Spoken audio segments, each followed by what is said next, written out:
নমস্কাৰ সকলোকে মোৰ ইউটিউব চেনেলটোলৈ পুনৰবাৰ স্বাগতম জনাইছোঁ 26 নৱেম্বৰত আমাৰ এনিভাৰ্চাৰীত আমি কি কৰিলোঁ কি ৰেচিপি বনালোঁ তাকে অকণমান আপোনালোককো দেখাম বুলি ভাবিলোঁ আহক এতিয়া ভিডিঅ'টো আৰম্ভ কৰোঁ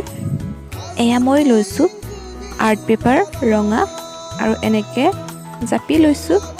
সৰুকৈ ডেকোৰেশ্যন এটা কৰোঁ বুলি ভাবিলোঁ জাপি লোৱাখিনি মই এনেদৰে কাটি লৈছোঁ গোটেইখিনি ভালকৈ কাটাৰ পিছত মই ওপৰত হেপী এনিভাৰ্চাৰী লিখিছোঁ মই বেলুনকেইটা ফুলাই লওঁ বেলুন মই দুটা কালাৰ ল'ম বুলি ভাবিছিলোঁ কিন্তু দোকানত নাপালোঁ কাৰণে কালাৰফুল লৈ আহিলোঁ বেলুন ফুলাই হৈ গ'ল এনেকৈ সৰুকৈ ডেকোৰেশ্যন এটা কৰিবলৈ মন গ'ল কাৰণে কৰি ল'লোঁ এতিয়া আমি ফটো মাৰিবলৈ প'জ দি আছোঁ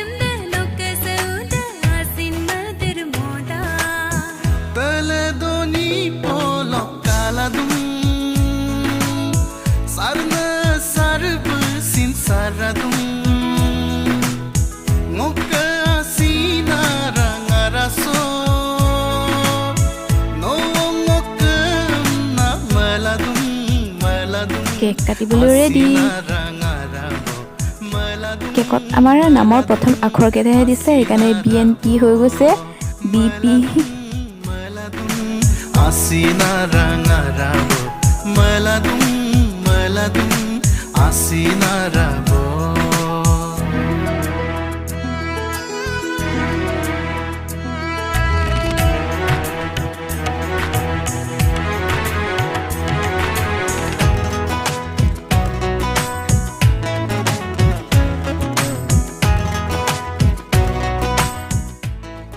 কেক খোৱাৰ পিছত আমি চবেই চেলফি উঠিলোঁ এতিয়া মই আলু আৰু ব্ৰইলাৰৰ লগত ভাজি এটা বনাওঁ এয়া লৈছোঁ মাংসটোত মই নিমখ আৰু হালধি সানি থৈছোঁ আৰু এইফালে পিঁয়াজ ৰঙচুৱা হৈ গ'ল আৰু এতিয়া মই মাংসখিনি দি দিছোঁ আৰু এতিয়া দিছোঁ আদা নহৰু খুন্দি থোৱা আৰু দিছোঁ মছলাটোত কেইবাটাও মিক্স হৈ আছে এতিয়া মই অকণমান সময় ঢাকনিৰে ঢাকি থৈ দিম মাংস আধা সিজা হৈ যোৱাৰ পিছত এতিয়া মই আলুখিনি দি দিম আৰু মিলাই লোৱাৰ পিছত মই ঢাকনিৰে ঢাকি থৈ দিম ঢাকি থোৱাৰ পিছত মই মাজে মাজে লৰাই লৈছিলোঁ জলকীয়া দিয়া আপোনালোকক দেখুওৱা নহ'ল আলুখিনি সিজিলে আৰু চব্জি হৈ গ'ল এইটো ভাজি আমি জাষ্ট আপং খাবৰ কাৰণে বনাইছোঁ আপংটো কিন্তু সকলোৱে খোৱা নাই এয়া চাই আপং মই যে আপোনালোকক দেখুৱাইছিলোঁ কেনেধৰণে বনায় আমাৰ মিচিং সমাজত আপংটো থাকে কাৰণ আপংটো আমাৰ সকলো নীতি নিয়ম কৰোঁতে লাগে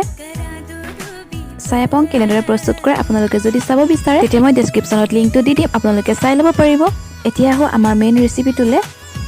মই লৈছোঁ ব্ৰইলাৰ মাংস ইয়াত মই নিমখ আৰু হালধি মিক্স কৰিলোঁ তাৰপিছত ধনিয়া জিৰা কালজিৰা আৰু জনিগুটিৰ মিক্স মছলা দি সানি ল'ম এইটো ৰান্ধিম মই ফুলকবি আলু আৰু বিলাহীৰ লগত ফুলকবি আৰু আলু কটাই আছে এতিয়া মই কাটি ল'ম পিঁয়াজখিনি আৰু লগতে আছে আদা নহৰু খুন্দি লোৱা এইটো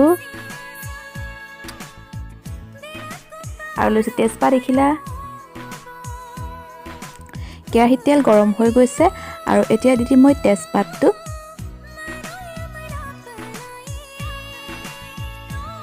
আৰু দিছোঁ মই পিঁয়াজখিনি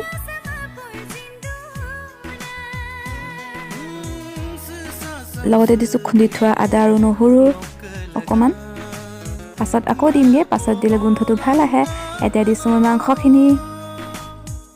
মাংসখিনি মেগনেট কৰি থ'বলৈ নহ'ল মছলাখিনি সানিয়ে মই বনাইছোঁ মাংসটো লৰাই লোৱাৰ পিছত এতিয়া মই দিছোঁ নিমখ হালধি খুন্দি লোৱা জলকীয়া আৰু আদা নহৰু খুন্দি লোৱা আৰু এতিয়া মই এইবোৰ ভালদৰে মিলাই ল'ম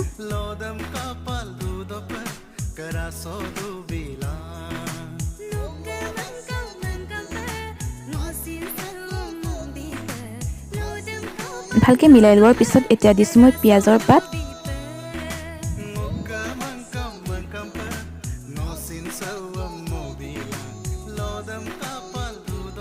এতিয়া মই অকণমান সময়ৰ কাৰণে ঢাকি থৈ দিম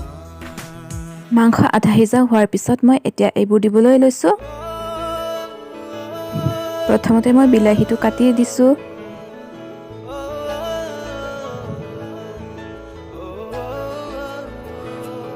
আৰু দিম মই এতিয়া ফুলকবি আৰু আলুখিনি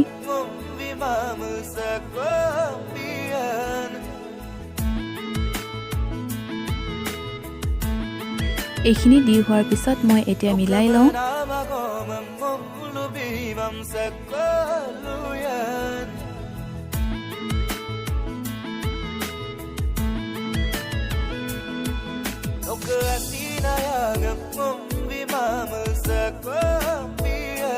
গোটেইখিনি মই এতিয়া ভালদৰে মিলাই ল'লোঁ গেছৰ হিটটো মিডিয়াম ফ্লেমত ৰাখি আৰু এতিয়া ঢাকি থৈ দিম অকণমান সময় ঢাকি থোৱাৰ পিছতে এতিয়া মই লৰাবলৈ ঢাকনিখন গুচাই লৈছোঁ আৰু লৰাই ল'ম মাজতে লৰাই লোৱাৰ পিছত মই আকৌ ঢাকি থলোঁ আৰু এতিয়া চব্জি হ'বলৈ লৈছে শেষত মই ধনিয়াখিনি দি দিছোঁ যিহেতু ধনিয়া পাতখিনি কোমলীয়া হয় এইকাৰণে মই এতিয়া লাষ্টতে দিছোঁ নহ'লে আগতে দিলে গোন্ধটো নাইকিয়া হৈ যায় এতিয়া এবাৰ লৰাই লোৱাৰ পিছত মই ঢাকি নমাই ল'ম